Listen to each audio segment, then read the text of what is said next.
Hey guys, what's up? It's the Culture Detective here, investigating your favorite albums. And today I'm going to be doing an album review on the new Otoboke Beaver album, Super Champon. So, Otoboke Beaver is a Kyoto-based hardcore punk quartet, and they are back with their sophomore album.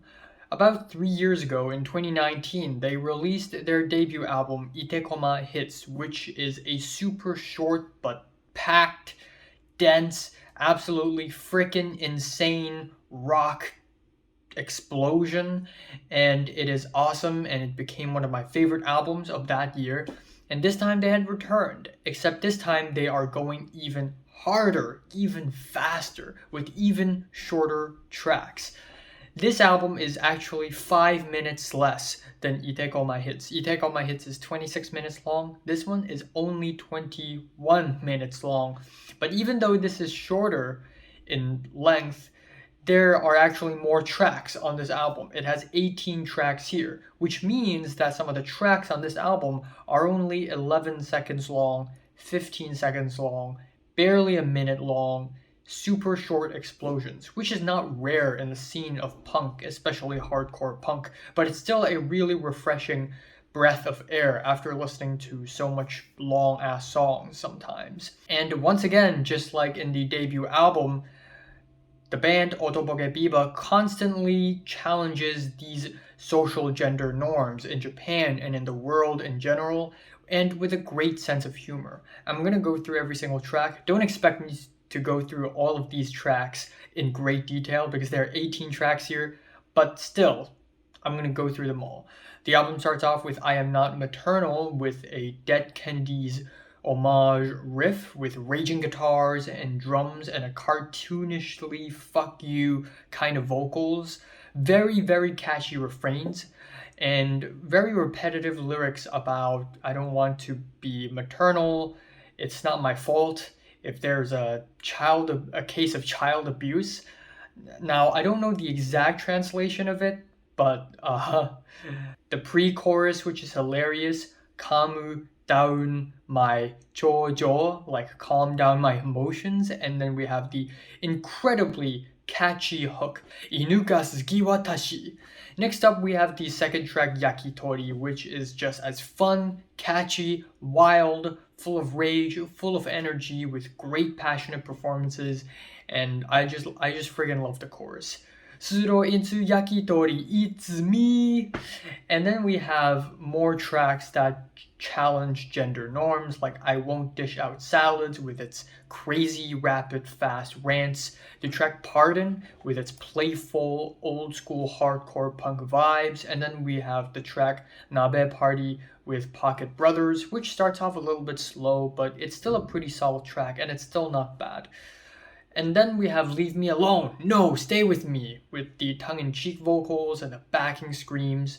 The girls just constantly yell and shout and yell and shout with so much energy, and it's not just plain shouting. They do it with so much sense of humor, and with changing flows and changing riffs, it's constantly exciting.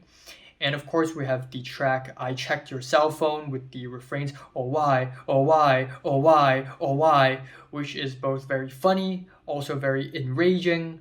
Then we have the track I Put My Love to You in a Song, Jazz Rack, which is a JASRAC, which stands for Japanese Society for Rights of Authors, Composers, and Publishers. And this track is both a love song, but also it jokes around the whole Japanese copyright legal system thing, because as you all know, the copyright laws in Japan are actually friggin' insane. Like if you play like 1 second of Nintendo music in your video, you're gonna get your ass blocked. It's absolutely ridiculous, and with all the crazy anime copyright controversies, yeah, it's quite whack, and I'm happy this song exists, which is calling this out. Don't Call Me Mojo has these low-key bass and some really fun, loud, and quiet vocal performances which constantly shift and change. And then we have the track Where Did You Buy Such a Nice Watch You Are Wearing Now? And even though this is a very solid track, I'd say that this is one of the lesser effective tracks on the album because the vocals feel a little bit more buried and tamed. And then that is followed with easily one of the insane and harshest tracks on the album, George and Janice. It's 58 seconds long, but it is insane. It blasts, okay? It's ball sacks insane. I absolutely love the performances. The screams are just choking screams. The track First Class Side Guy is another great track, and then that is followed with You're No Hero, Shut Up, Fuck You, Man Whore. But unlike the very angry title, the track is actually more quiet, but there's still a lot of underexposed rage in there with the super tight, rapid hi-hats and the slowly building, grumbling vocals. Then that is followed with I Don't Want to Die Alone, which is another really solid track. And then we have Gigi is Waiting for My Reaction with the explosive, unhinged rage. Finally, the album ends off on 3 extremely short tracks, all 3 of which are somewhere between 11 to 16 seconds long, which is, I mean, I like short tracks in hardcore punk because usually they're just explosions, but when they're this short, sometimes you would think you're just listening to some iTunes preview. But that's still fine because we have Do You Want to Send Me a DM Parts 1 and 2, which are both very similar tracks. One explosion after another explosion, and then the last 16 seconds is basically Let's Shopping After Show, which is a very cutesy ending, very nice ending, and very good ending, yeah. But I do wish that the shorter tracks at the back end of the album are placed maybe a little bit earlier and are more evenly placed throughout the track list, because with shorter tracks at the back end, the whole album feels a little bit lopsided and the flow is not as smooth. Because again, with tracks this short, it just feels like listening to iTunes previews and Spotify previews. It's just a burst, another burst, and another burst. And that's the last 3 tracks.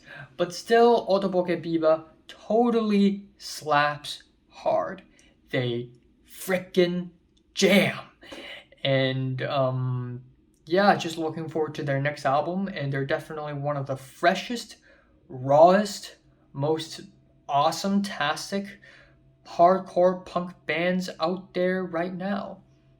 Yeah, so my favorite track here is probably George and Janice. I love that song. Yakitori is really good as well. Speaking of Yakitori, it's been a while since I've had some yakitori. My least favorite here is probably what watch are you wearing? Where did you buy such a nice watch? I'm giving Otoboke Beaver's Super Champon an 8 out of 10. So, have you listened to the latest Otoboke Beaver album? From 1 to 10, how much? Rate it, like, and subscribe if you want more. And thanks for watching. Also, I originally planned to review this album a little earlier, yeah, anyways, I have more albums to review. Jack Harlow, Sharon Van Etten, the new Kendrick Lamar, the new Chainsmokers, the Smile album, the Black Keys, Quite Chris, Harry Styles, Everything, Flume, Matmos, and there's going to be a new Black Midi and a new Midair Thief album coming out. Also a new Swans, I believe. Also a new Angel Olsen, I believe. So yeah, that's a lot of albums to review. Wow.